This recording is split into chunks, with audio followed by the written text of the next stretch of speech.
Hi everyone, Joe Carrig with the Carrig Real Estate Team, and this is your Tassajara Valley Blackhawk neighborhood update for July 5th, the week of July 5th. I hope everyone had a great 4th of July and celebrating our great country. We're going to jump right into the graphs because we're going to go through a little bit. I'm going to tell you a little bit about an upcoming video I'm going to be doing that basically is titled Boom or Bust. You know, that's the number one question coming up. Matter of fact, on Google, by over 2,000%, it is the number one question being asked on Google. Is this real estate market our boom or bust? And we're going to cover it a little bit and a little bit more. We talk about what the expert, the economists feel. Well, I'm going to kind of tell you how Wall Street feels about it. But let's first dive into the graphs. Well, you can see the Tassajara Valley, which is Danville 94506. You know, the pending sales actually went down a little bit.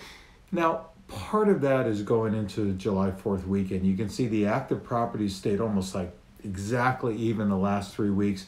You've seen pending properties go down the last couple of weeks, and we kind of hope that that trend goes on for a little bit longer, because what happened in a normal real estate market, you'd have twice as many actives as you would pendings. And so we've been having twice as many pendings as actives. In the last 6 months, it's been going down and down and down as far as active properties compared to pendings. What we're starting to see, which, you know, isn't really the start of a turnaround, but it definitely tells you that the market is starting to not get so extreme as being on the seller's market, where you see the pending properties go down and the actives are staying, you know, pretty consistent. Now, part of that, obviously, with the July 4th week, people were out of town getting their vacations in, so it could definitely be part of that. But this is going to be interesting to watch in the next couple of weeks, and obviously we'll keep you up to date on that. When you look at Blackhawk, it's a little bit opposite of Blackhawk, you know, where you have, you know, the pending properties going up and active properties going down. Well, that's natural, because if everything's kind of staying even keel, and then you have pending properties jump up a little bit, and you're not seeing a lot of active properties, just like you saw in Danville, the Tassajara Valley. Not a lot of new active properties coming on the market. Well, for the same reason that there wasn't a lot of pendings either, is because of the July 4th week. But Blackhawk, you did see properties go up a little bit. Pending properties, the active properties go down by just a couple. So that market is still really solid. And again, you know, if you remember way back, I don't know, probably 6 months ago, we were flabbergasted that for the first time we saw that there were more pending properties than there was active properties, and even when you look 3 weeks ago. And the market, when you look at those 10 active properties, the thing to remember is the average price of those active properties are over $4 million, as you'll see. But first, let's look at the Tassajara Valley. Active properties, the average price is over $2.2 million. It's been on the market almost 3 weeks. Pending properties, 1,748. And the sold properties, which again, 114% of asking. So we're continuing every month seeing the market go up 10%, where the average price, you know, 6 months ago might have been $1.5 million. Now it's $2 million. I mean, literally, homes have gone up. The average price home has gone up $300,000 to $400,000 just in 2021, just in the last 5-6 months. So when you look at Blackhawk, you see, like I mentioned, the active properties, now they've been on the market 78 days, and it's 4.8 million. So what happens where the pending properties are 2.1 and the sold properties 106% over asking, just a little bit over 2 million. So what that tells you, anything that's popping up in the 2 to 2.5 million, which is almost entry level now for Blackhawk, is getting snapped up right away. And the more expensive properties obviously are sitting there as they normally would, because we always talk about pricing's like a pyramid. As you go up in price, you have less potential buyers. So, but you know, in the upcoming video that I'm putting together now, we're going to talk about, and that's why you want to make sure, if you like these videos, please subscribe and click the bell so you're alerted as new videos come up. And we would love you to be able to click the like button too. But sure you subscribe, because we're working on a video right now that are the increase in real estate prices creating a bubble? Well, we talk about, is this a boom or a bust? Well, I will tell you that, as I mentioned, on the Google search, the number one search on Google right now is the real estate market a bubble. By over 2,000%, it's like the number one search. So people want to know. And we talk about The Economist every week when we talk about what the real estate people. Well, I'm going to share a little bit with you as far as what Wall Street is saying.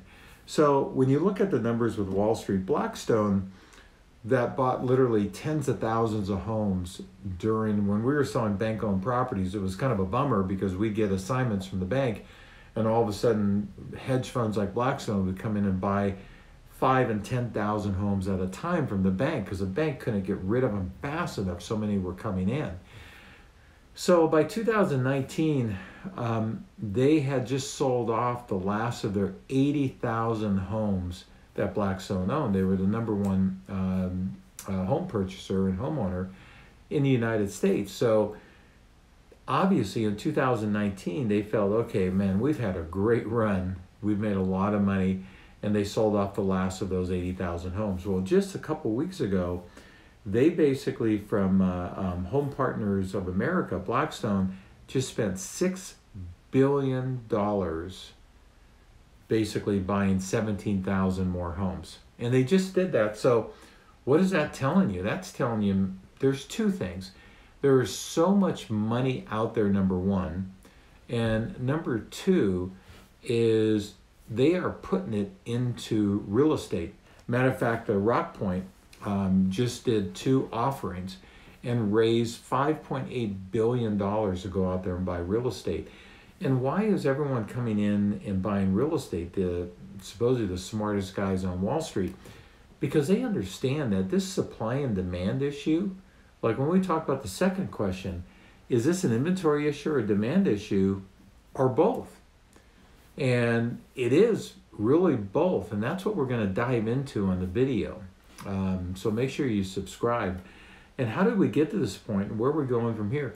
Do you guys know, one of the things that we'll talk about in the video is where we are today actually started with some moves that the government made in 1994.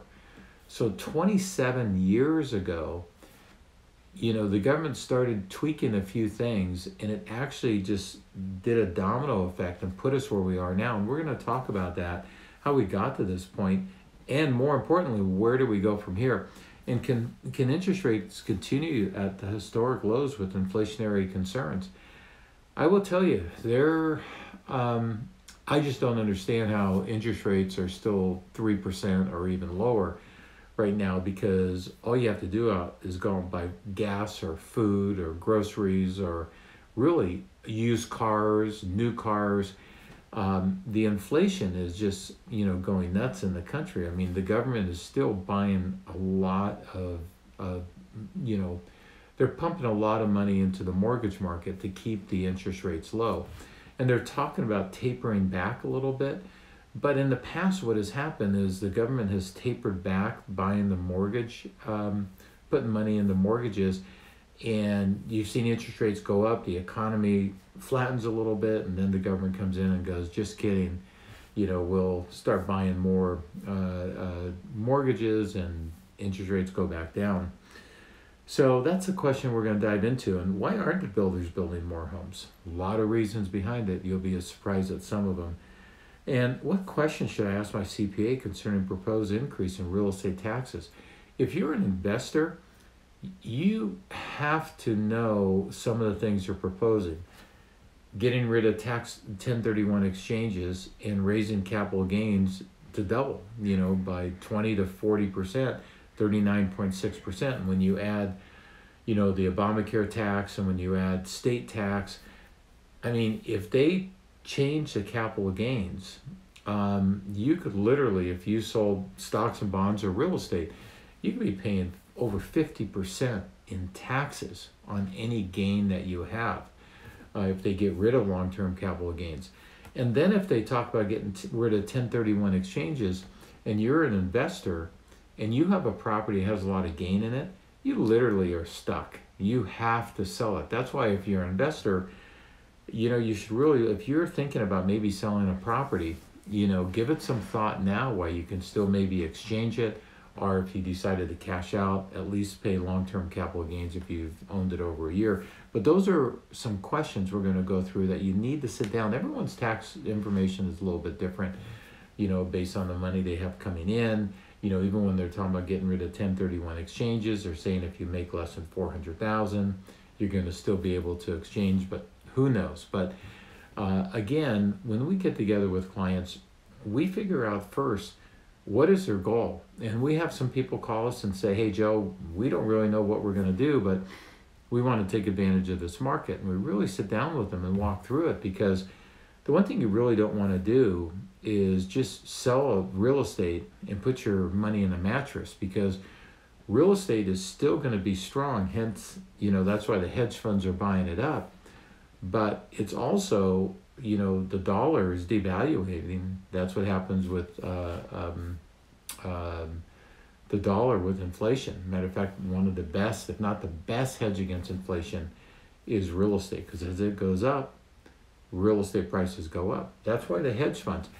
Do you realize the hedge funds with all this money, because most hedge funds, as you might know, if you invest in a hedge fund, they have to invest that money in 18 months or give it back to the investors. And that's how some of them are set up. I'm certainly not an expert in hedge funds, but that is what I've read. The problem with them is they have these billions of dollars. There's so much money sitting on the sidelines now starting to get in real estate. They have these billions of dollars that they want to invest, but they can't find anything. Buyers can't find their own homes. So here's what they're doing, and this is what I think could potentially be the start of the end of home ownership. And that is, these hedge funds are going in, and there's been cases in Houston, Texas, and Star, Idaho, where they have come in and approached a builder and paying a 20 to 40% premium, basically buying neighborhoods of 400 to 500 homes. So before the builder even builds a neighborhood, before they even have homes out of the ground, these hedge funds are paying huge premiums and buying the entire hundreds of homes of neighborhoods. Which obviously, what is that doing to a market where a lot of first-time home buyers or people trying to buy don't have the opportunity to purchase because the inventory is being sucked up by these hedge funds? So what they're doing is they're creating a whole generation of renters, and that's really kind of sad. Now, obviously, business is business, but at the same point, it's something that you have to be aware of. So anyway, and should I sell now, then what? Like we talk about, we get calls from people all the time and they're not quite sure where they want to go. And that's why you need to give us a call if you want to just sit down and talk through it, because you have to have a plan. Basically, let's sell and then sit is not a plan. Because if you do sell and you're going to go out and purchase, then what? Then what do you do? How do you purchase? So again, you should go through it in detail with a real estate professional. And obviously, if you have any questions, give us a call. My name is Joe Carrig with the Carrig Real Estate Team. And my cell number is 925-487-6838. Or drop me an email, joe@carrigteam.com, or visit our website to learn a little bit more about us, www.carrigteam.com. And again, please subscribe. We have a great video we're putting together now that's going to go through a lot of these questions. And, certainly we would love it if you hit the like button, hit the bell so you'll be notified when new videos come up. But again, in a couple weeks, we'll always give these updates for, the San Ramon Valley, Tassajara, for Blackhawk. But until then, have a great week, and, may God bless the United States of America as we just celebrate, our July 4th, our Independence Day. And may God bless you, and may God bless your family. We'll see you soon.